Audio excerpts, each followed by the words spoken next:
Hello YouTube. Thank you for coming to my channel. Thank you for checking me out. I wanted to talk a little bit about why I do the videos, why I am video logging. I just wanted to really try to send out a message to my children because I thought to myself, they're on YouTube a lot and maybe this is a way for me to leave something behind for them. Um, Maybe they can watch it at some point when they're older, or maybe I could just have it as a way for me to be accountable as well. I'm trying really hard to do this at least once a week. If I can do it more than once a week, that's great. But I'm trying to just, you know, do like a time capsule of my life and what I go through. And right now I'm recovering from my hemorrhoidectomy surgery, and I do have lupus, so I have a lot of other health issues. But I'm at my fourth week of recovery. It's been basically a month. I had it June 7th, and here we are, and it is July the 4th, 4th of July. So I wanted to just chronicle, how this recovery is going. And, the weird thing about recovery is that people don't realize that it's really a process of forgetting. Recovery is really a process of forgetting. Forgetting the pain, forgetting the whole surgery, and just moving forward. That's what really recovery is for me. During the time when I was in pain, the first couple of weeks, I think if I didn't record it, make those videos, I wouldn't remember how completely miserable and how lonely I felt and how much pain I was in. I was in a lot of pain. It was very, very, very difficult the first week and the second week even. By the third week, I was starting to feel like, okay, I can handle this. I can manage it. And now I'm feeling a lot better.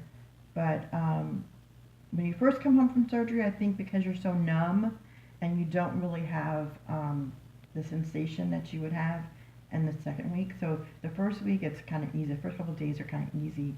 Even though you're in pain, you're in pain. But it's like you don't really realize how intense it's going to get.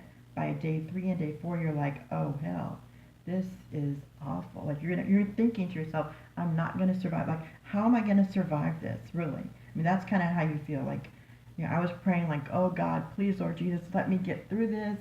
Oh my God, it's the worst pain ever. And there was moments where I was screaming. Like probably I say 40% of my day, I would find myself screaming. Just I was in so much pain.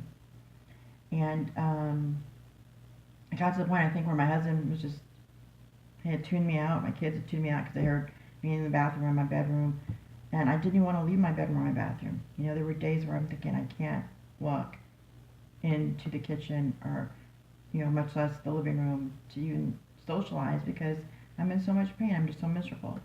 And that was like day 3, day 45.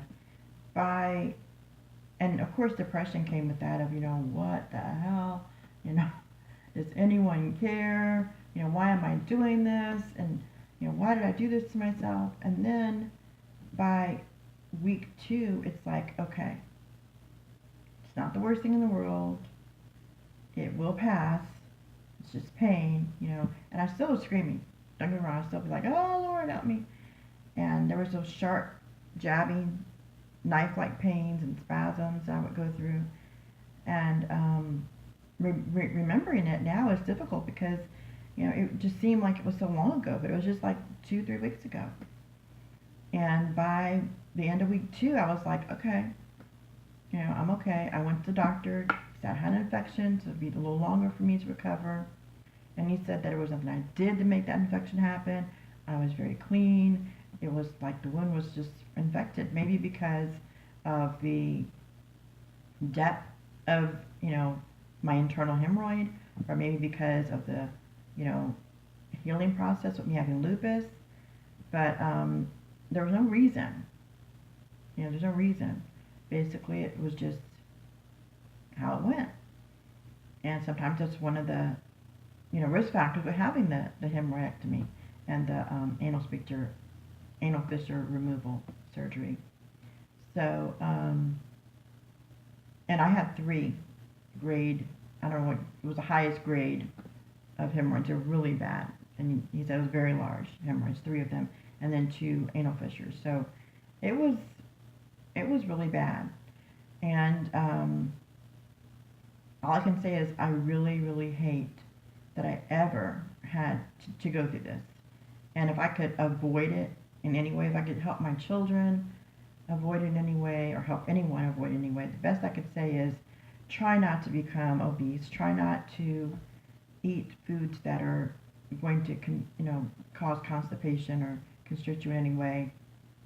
And try your hardest to exercise and get, circulation to that area. But sometimes there's nothing you can do, because if you have lupus, you're going to have inflammation. Inflammation can also just be a reason why you have hemorrhoids. Um, Inflammation is just another thing that happens when you have lupus. If you have history of having hemorrhoids in your family, or history of constipation, that may be something you can't avoid. So when you have your history and you have, other illnesses that cause it, pregnancy, you can't really avoid being pregnant if you want to have children. And you want to, go through that process. It's a part of it. Hemorrhoids sometimes comes along with the package. So there's not always something you can do to prevent it. But if you do have those risk factors, try your hardest to eat lots of fruits and vegetables, drink lots of water, try to exercise, and even then you cannot always avoid hemorrhoids, but maybe it can lessen the process, and maybe you won't have to have surgery, maybe. I blame myself a lot because I know that I did not always eat properly. I did gain a lot of weight, and I did also not exercise or drink a lot of water. So I blame myself for that, but it's just difficult.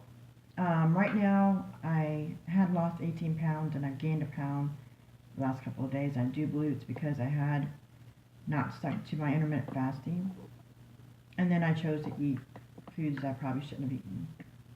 Um, Foods like, I had Taco Bell yesterday after I left the doctor. I had one of those, not a hamburger, but one of those tacos. They have the fried tacos. It was like 300 calories. So I'm thinking to myself, this is the lowest thing on the list of things to eat that I wanted to eat, that I could digest. I was like, wow, why did I choose to eat that? And then I also had some chili that was a homemade chili that I make that is very healthy if you're going to have a chili, but it's still, caloric. So, and it was low fat, and it was, a healthier choice, but still, I probably shouldn't have had too much of that. But I did gain a pound, and I also had some those little tiny almond joys, because I love it, and my husband brought some of that home, which it's very difficult for me to say no to, to say no to chocolate like most women, and it's very difficult for me to say no to coconut. But it's much better for me not to have it in the house. So if you have those temptations around, it's really hard to say no to them. But keeping accountability with this video helps me a lot, because I don't want to have to say on my video that I fell short of what I was supposed to do with my diet, which is trying to intermittent fast for 6 to 8 hours, even if I'm sleeping through it. Whatever I have to do to intermittent fast, I need to do that. Last night I was up watching House of Cards really late, so I did not go to bed until probably like 2 or 3 in the morning, and then I woke up at about 1. And I love binging sometimes on a television show, but the only thing about that is I can't really eat during that time. It's like I think I had like I think I had 2 cheese sticks, so and some water and some sugar-free green tea. So in the morning, this morning I had 2 slices of blueberry pound cake. It's the 4th of July, so I got that, and I'm just like, why did I eat that? Just what I grabbed at 2 o'clock this afternoon. And I shouldn't have eaten it, but I did.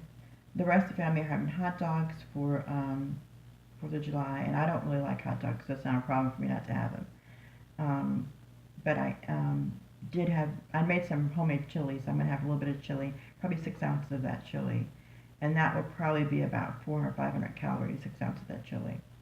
And that's really all I really need to eat. Maybe have some more popsicles or water or green tea, or maybe make some ginger tea. And that's all I need to eat for the rest of the day. And then I need to just kind of like fast from, bedtime until tomorrow morning or tomorrow afternoon on how long I'll sleep. But for me, the sleeping through it helps. When you have intermittent fasting, sometimes it's hard when a lot of people are around you and they're eating all this food that you really crave. So if I just have time to sleep and rest, that helps with the intermittent fasting because the time passes and I'm like, okay. And I wake up and I'm like, okay, well, I didn't have to eat because I was sleeping. Now, but also sleeping, I think, helps you with your weight loss altogether. And drinking water and trying to put things that are sugar-free, like sugar-free popsicles in your mouth, and not having large doses of food when you do eat, large amounts of food, just like it's medication. But lots of food, just small amounts when you do eat. I think that will help too. So I'm trying to get back on the wagon, trying to get back to my, intermittent fasting with low calories and lose the weight that I need to lose. I need to lose at least 20 more pounds. And so that's my goal. With the video blogging, like I said, it's going to help me be accountable, and that is, my goal with this. And also to leave something behind for my children, and help people who are going through surgery, and help people who are trying to do intermittent fasting, help inspire them a little bit. And if I can help one person, then I've really done something. If you like my videos, press, thumbs up button. If you like to subscribe, please do. And please share if you can, if you think it's going to help someone.